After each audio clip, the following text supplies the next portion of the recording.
So yeah, I mean, the first thing I wanted to ask really was just, because it has been a while now since it happened, if you could just sort of reflect on the initial night for me, that 21st of March, in terms of how, you know, unexpected or otherwise, how it escalated was. I mean, obviously there'd been protests going on throughout the afternoon that day, but then it became very violent in the evening. I mean, was that a surprise to the force? Were you expecting anything like that to happen that day, or was it all, you know, unexpected essentially? Yeah. Okay. So, no, the scale of the protest and certainly the aggression and violence that followed was very much unexpected to us. It's probably helpful for me to talk through how we plan our response to policing protests generally. So we have a structure where you have a gold commander who will have the overall responsibility for strategic objectives. And then under that you have a silver commander. I'm one of the silver commanders for the force, and we'll be tasked with devising a plan, broadly speaking, for how we're going to police the event. That will include what number of resources we're going to put into it, because of course resources that we put into policing protests have to be taken from elsewhere in the organisation, so it needs to be very carefully considered. And then we have a bronze commander who's in charge of delivering the operational plan on the day, so marshalling the officers on the ground to achieve the objectives that have been set by the silver and the gold commander. So in the run-up to any planned protest, we receive information, intelligence from social media, from protest organisers, from partners in the council or elsewhere. We'll map what's coming up. We do that now through an on-call system. So I'm the on-call silver commander for next week, for example, and there's a protest that's been brought to my attention. So I've had a planning meeting already last week, and this is a protest that was already in place. So we had a planning meeting in advance of the protest back in March, assessed the information and intelligence, and then devised a plan that we thought was proportionate to facilitate the lawful and peaceful protest, but provide always a degree of contingency capability to be able to respond to reasonably foreseeable issues that would arise from a protest of that size. So we anticipated back in March the protest to bring a few hundred people. We knew it was going to be a very topical issue for many around the change in legislation, and also we anticipated that amongst those who would attend, there would be some who may have anti-police feelings because of the intelligence that we had around that. So some resources were put into it. So policing resources were put into the operation. I can't talk in specific numbers, but the numbers that we routinely expect to be necessary to facilitate a protest of that size, a few hundred people. So numbers did exceed, the numbers that attended exceeded those that we were expecting.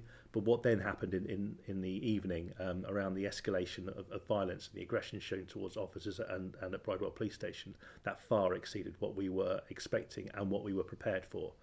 So what we had to do then was effectively kind of hold the line at Bridewell, protect that building, stop people gaining entry to it, which seemed a very real risk at the time with the efforts being made to break through the glass there. So with absolutely far fewer officers than we would look to take on a task like that, managing a crowd of that size and that nature, being that volatile and that aggressive towards us, those officers had to hold that position. Earlier in the evening, we'd already started to mobilise additional resources from elsewhere around the force and the region to bolster our numbers. But they, of course, didn't arrive until much later in the evening, by which time we were then able to gain the foothold that we needed and establish a degree of control.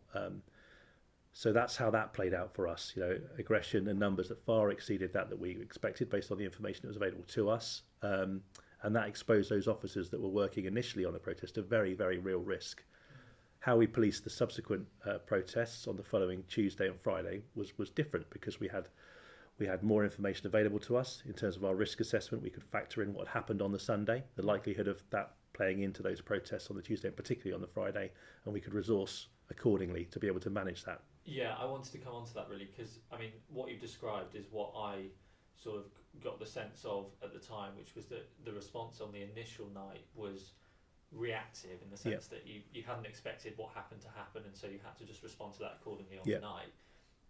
On the following days, when there were the further protests, I sort of got the impression that on those occasions it was very different, in the sense that on those nights you were then trying to be proactive and stopping any escalation like had been seen on the Sunday from happening again at those then secondary protest, if you like. Is that fair to say? Yeah, it is, but we still needed to facilitate lawful and peaceful protest. So if we go through onto the Tuesday at College Green, the gathering there, and that developed through the afternoon, and we were very happy to facilitate that. We had a significant contingency of officers in reserve that we could deploy to that location, but that's not what we wanted to do initially. So initially our approach was around neighbourhood style policing, engagement with those present to allow them the opportunity to have their voices heard.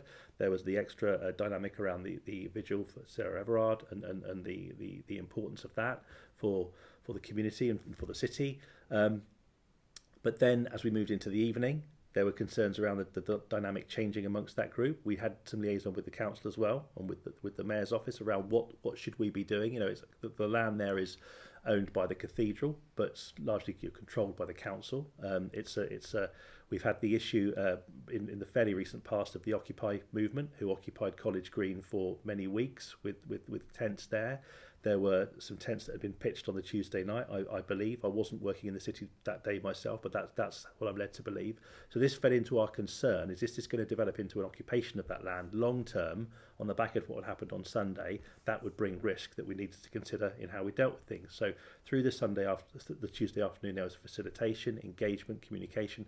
As it moved into the evening, we then started to communicate the need for people to disperse from the area because we felt they'd had a chance to have their voices heard.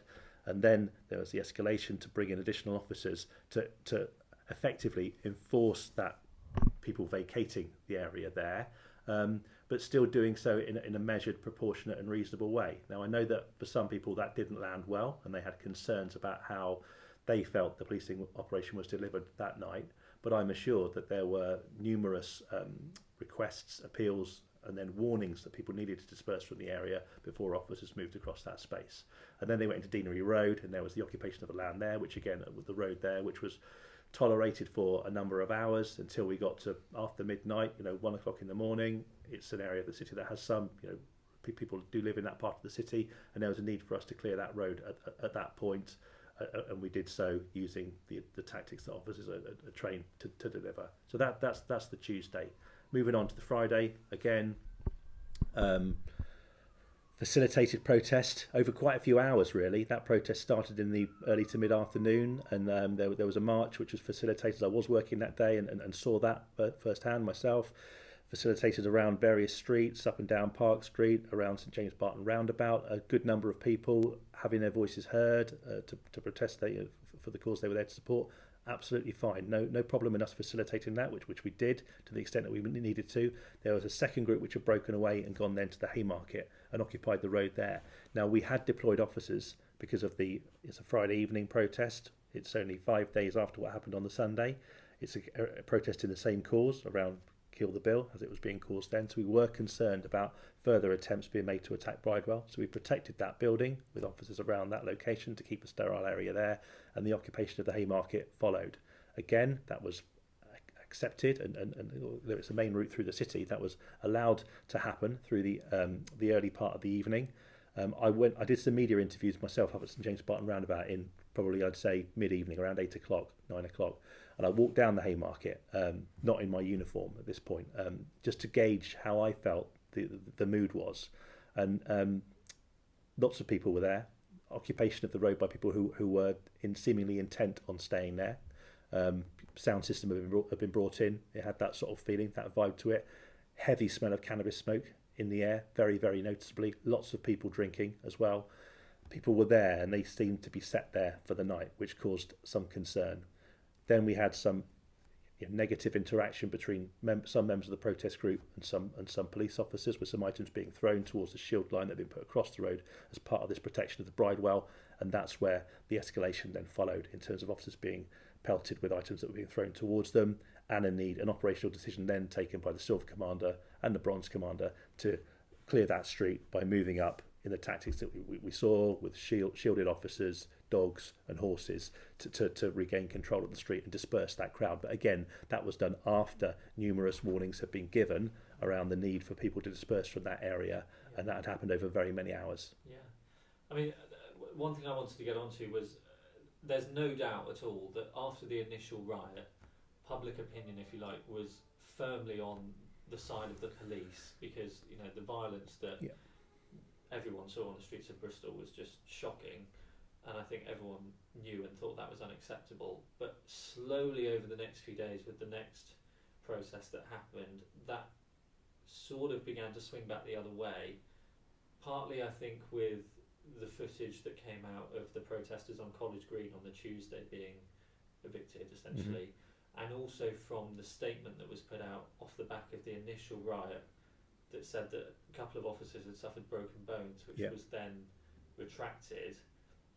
I just wanted to ask you how and why that statement came to be put out when it then obviously subsequently turned out to not be true, because I think the protesters and those with the anti-police sentiment, as you described it before, were able to latch onto that and use it as evidence of police playing the victim card and actually the police are the aggressors. So how did that come about that statement came out? No, that was hugely regrettable, and I'll be frank with you. From my position as the Bristol commander and one of the Silver commanders, I was really frustrated by that mistake. It was a mistake. It was an honest mistake. There was an officer, one officer who suffered a broken bone did so effectively deploying to the scene from a police van. So there was a police van getting out, obviously a chaotic situation in darkness, lots of people around, and I believe his hand became trapped in part of the door mechanism, and he suffered a fracture to a bone as part of that. So he suffered a broken bone, but not caused directly by protest activity. So that's one of the officers where in the aftermath, and we're mopping up what's done and collating all the injuries from officers. That was one of the reasons for that misinformation. The second one was around an officer. I've seen the body-worn footage. An officer who'd been dragged into the crowd and beaten whilst on the ground, and then had been brought back from the crowd by his colleagues, and then taken into Bridewell Police Station in the back door by the back stairs that we've got, and seemingly very poorly, very unwell, and was then taken to hospital. And the initial assessment there from the medics at the scene was that believed that he'd suffered those injuries. That, of course, wasn't confirmed later, so that shouldn't have gone out, that information. We absolutely should have been completely sure of what had happened, and I absolutely understand how that was perceived by some in terms of us seemingly trying to manipulate the truth. But I can assure you that wasn't done intentionally. That was an honest mistake, which was hugely regrettable, because it created that opportunity for people to perceive it in the way that they did. Sure, I don't doubt that it was done unintentionally, but it begs the question, because people would say, the police have to be professional. It doesn't matter how severe the violence is that you're facing. You can't be seen to be the aggressors. You have to be diffusing the situation, not escalating it, and that sort of thing. Is there any truth, or is it fair to say that the fact that statement went out was sort of an example of how immediately after that initial riot night, the police were allowing, and yourselves were allowing, emotion to get ahead of professionalism, if you like, in the sense that you were clearly, and everyone was, incredibly angry and upset by the violence that you had faced. And so when there was the suggestion that some officers had been severely injured, there was the intent and the desire to get that out as quickly as possible before perhaps all the full checks and balances that perhaps should have happened did happen. Yeah, I mean, I don't know, because I wasn't part of the decision. I'm not looking to swerve the question, but that would seem to be a reasonable suggestion that you're making, because we should have confirmed that information in the way that we do routinely, to make sure that it's absolutely factually based and didn't provide misinformation. So yeah, I would, and it is that is something that clearly we've reflected on. I mean, normally the statements that we put are very well checked and tested, and they should have been on that occasion as well. The fact that they weren't is evidenced by the very fact that the information contained wasn't wholly true. So yeah, I have to accept that. Yeah, and just on the back of that, if you like, there was that initial statement, and then on the following few days there was these few occasions where members of the media who were filming, because they were already filming, then suddenly they were getting hit by an officer with a shield or something. They clearly were being manhandled in a way that perhaps they shouldn't have been. There were the two journalists who I think were from the Bristol Cable, who were accused of not being journalists and showed their pass, and the officer in question basically said he didn't believe them. how frustrating was it from your point of view as a commander to have those kinds of things happening as well? Because sure, there must presumably be training that officers are given around dealing with the press in these kind of scenarios, and that wasn't. Yeah, so there is, but we've done more since, so I can come on to that. So if you look at those, there were 3 incidents. So on Park Street, bottom end of Park Street by College Green, where the 2 journalists were approached, and I've seen the footage of that, and showed their ID, and effectively that was dismissed. So those officers had been drafted in from outside of Avon and Somerset. Doesn't excuse it, but I think they were less tuned into the dynamics of how we work with the media in the city. In those a lot of independent media representatives at these events, which we welcome and are used to. I think officers who work in other parts of the region maybe aren't used to that, and they doubted that wrongly.